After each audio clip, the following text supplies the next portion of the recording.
35 வயசில் ப்ரெக்னென்ட் ஆகிறாங்க அப்படிங்கிறப்ப இந்த மாதிரி நிறைய ப்ராப்ளம்ஸ் அவங்களுக்கு ஜாஸ்தியாக வரதுக்கான வாய்ப்பு இருக்குது. ஸோ ரத்த சோகை இருந்ததுன்னா குழந்தைக்கு வளர்ச்சி கம்மியாக இருக்கும், நிறையா பிரச்சனைகள் வரும். சர்க்கரை இருக்குன்னா அதனால் அதை ப்ராப்பராக கண்ட்ரோல் பண்ணலைன்னா ஃபஸ்ட்டு 3 மந்த்துக்குள்ளே அபார்ஷன் ஆக சான்ஸ் இருக்குது.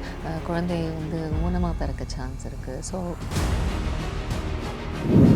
ஃபோலிக் ஆசிட் அப்படின்னு ஒரு வைட்டமின் சத்து, அது குறைபாடு இருந்ததுன்னா குழந்தை ஊனமாக பிறக்க வாய்ப்பு இருக்குது. முதுகெலும்பு, மண்டை ஓடு இதெல்லாம் சரியாக ஃபார்ம் ஆகாமல்.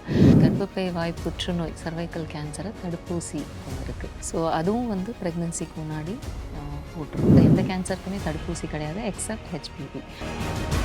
9லேருந்து 14 வயசுக்குள்ளே இருக்கக்கூடிய பூப்படையும் பெண்களுக்கு இதை போட்டுருணும்.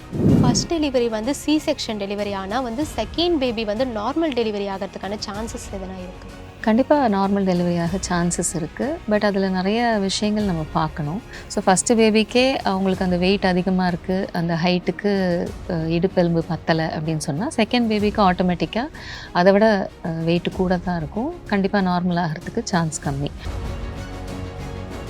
பிறந்த குழந்தைங்களுக்கு பிரெஸ்ட் என்லார்ஜ்மெண்ட்டு, ஒயிட் டிஸ்சார்ஜ் இதெல்லாம் எதனால் வருதுன்னா, அம்மாவுடைய வயத்தில் இருக்கும்பொழுது அம்மாவோட ப்ரெக்னன்சி ஹார்மோன்ஸ்னால் அதோட ரியாக்ஷன் தான் இதெல்லாம். நீங்கள் சொல்கிற மாதிரி பால் எடுத்து விடுறது அதெல்லாம் பண்ணவே கூடாது.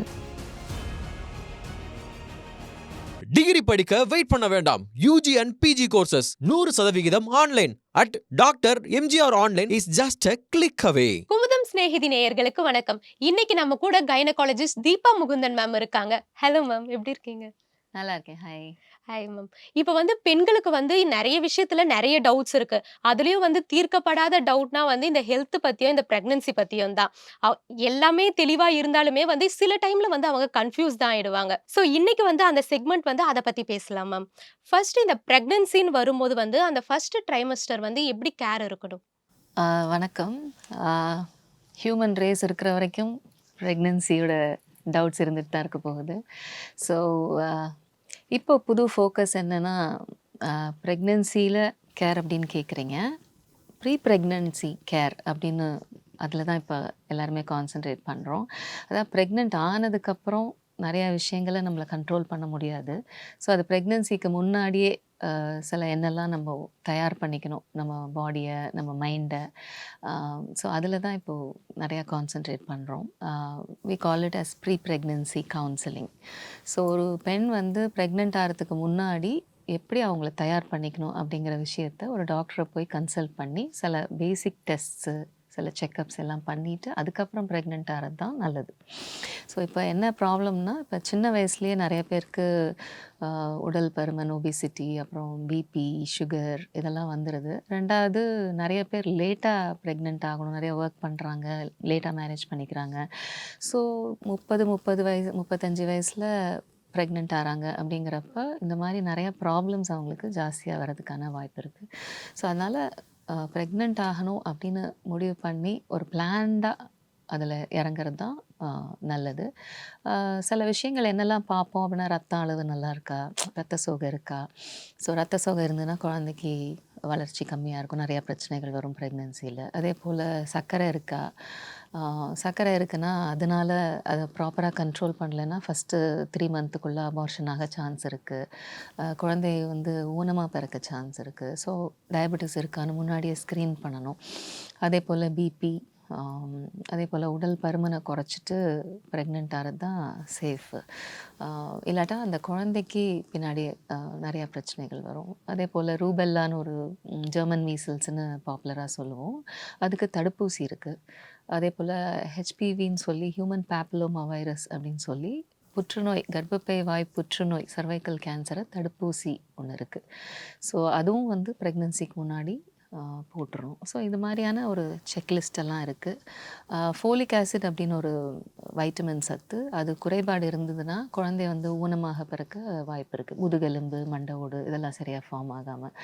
ஸோ அந்த ஃபோலிக் ஆசிடை 3 மந்த் பிஃபோர் ப்ரெக்னன்சியை எடுக்க ஆரம்பிக்கணும் அவங்க. So pre conceptional folic acid அப்படின்னு சொல்லுவோம். இது எல்லாருக்குமே பொருந்தும் நான் சொன்ன விஷயங்கள்லாம். ஸோ ப்ரீ ப்ரெக்னன்சி கேர் தான் இப்போ எல்லாருமே கான்சென்ட்ரேட் பண்ணணும். அப்போ தான் ப்ரெக்னன்சி ஸ்டார்ட் பண்ணும்போது ஒரு ஐடியலான சுச்சுவேஷனில் ஸ்டார்ட் பண்ண முடியும், அதோட ரிசல்ட்டும் நல்லாயிருக்கும்.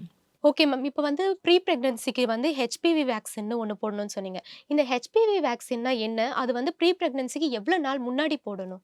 ஆக்சுவலா ஹெச்பிவி அப்படிங்கிறது ஹியூமன் பேப்பிலோமா வைரஸ் அப்படின்னு சொல்லி அது ஒரு கிருமி. அந்த கிருமிகள் தான் வந்து முக்கால்வாசி கர்ப்பப்பை வாய் புற்றுநோய், அதாவது சர்வைக்கல் கேன்சர் அத உண்டுபடுத்துது அப்படின்னு சொல்லி கண்டுபிடிச்சிருக்காங்க. ஸோ கேன்சருக்கான ஒரே தடுப்பூசி இதுதான். இப்போதைக்கு லேடீஸ்க்கு ஆ எந்த கேன்சருக்குமே தடுப்பூசி கிடையாது எக்ஸெப்ட் ஹெச்பிவி. ஸோ இது எப்போ போடணும் அப்படின்னா, ஐடியலா பார்த்தீங்கன்னா 9லேருந்து 14 வயசுக்குள்ள இருக்கக்கூடிய பூப்படையும் பெண்களுக்கு இத போட்டுறணும். நான் 14 வயசுக்குள்ள இத போட்டுறணும். ஆ ஏன் அப்படின்னு சொன்னா, இது வந்து ஒரு செக்ஷுவலி டிரான்ஸ்மிட்டட் வைரஸ். அ உடலுறவு மூலமா பரவக்கூடிய டெண்டன்சி இருக்கு. எல்லாருக்குமே ஒரு லைஃப் டைம் சான்ஸ் இருக்கு. யாருக்கு வேணா வரலாம். யாருக்கு வேணா வரலாம். ஸோ அதனால யுனிவர்சல் வேக்சின் அப்படின்னு சொல்லுவோம். எல்லாருக்குமே போடணும். இவங்களுக்கு ஹை ரிஸ்க் அதனால இவங்களுக்கு போடணும், அவங்களுக்கு போடணும் அப்படி கிடையாது. எல்லா பெண்களும் போட்டுக்க வேண்டிய வேக்சின்ஸ்.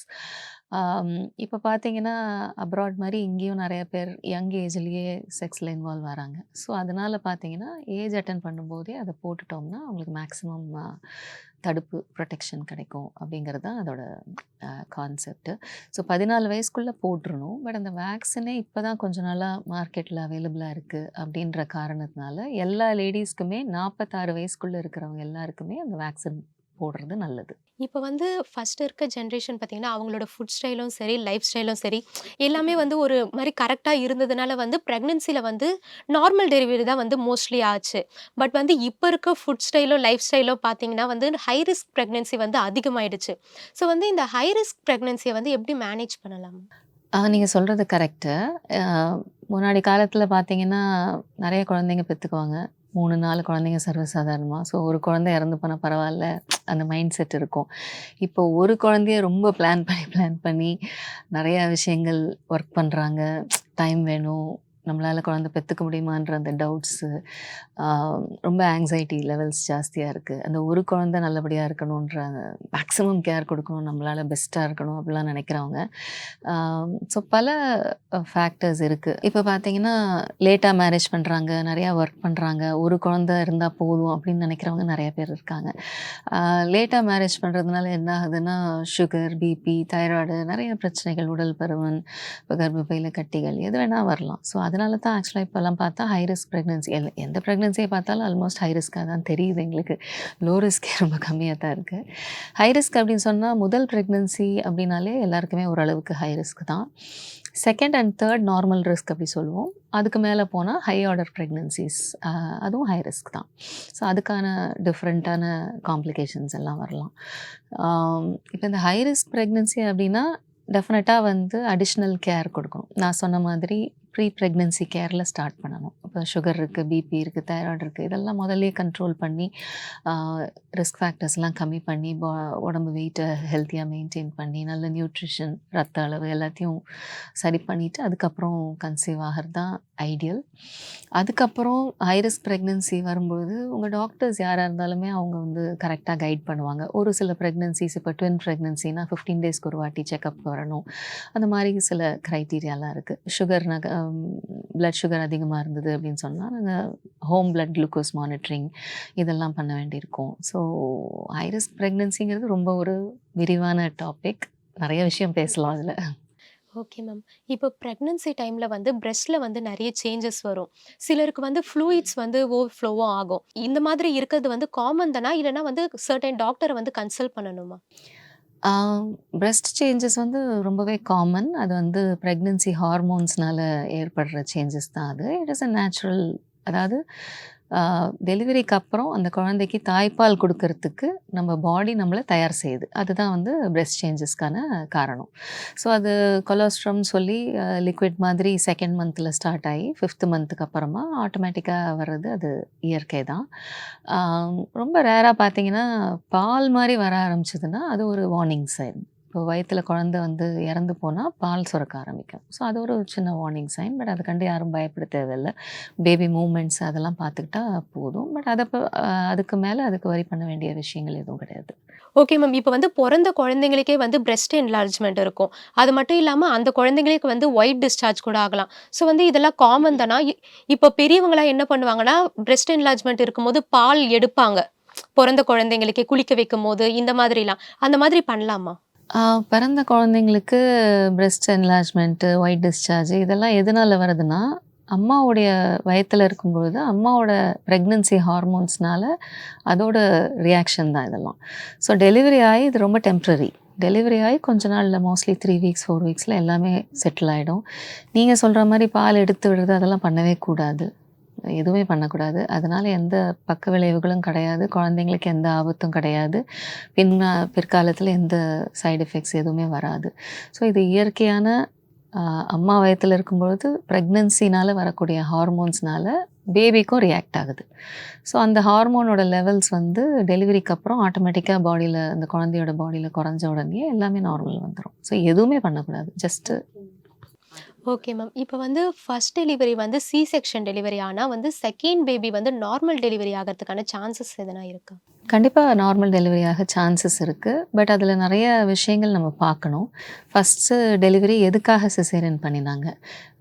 இப்போ ரெக்கரண்ட் அண்ட் நான் ரெக்கரண்ட் இண்டிகேஷன்ஸ் அப்படின்னு இருக்குது. ரெக்கரண்ட்னா அந்த இண்டிகேஷன் மாறாது.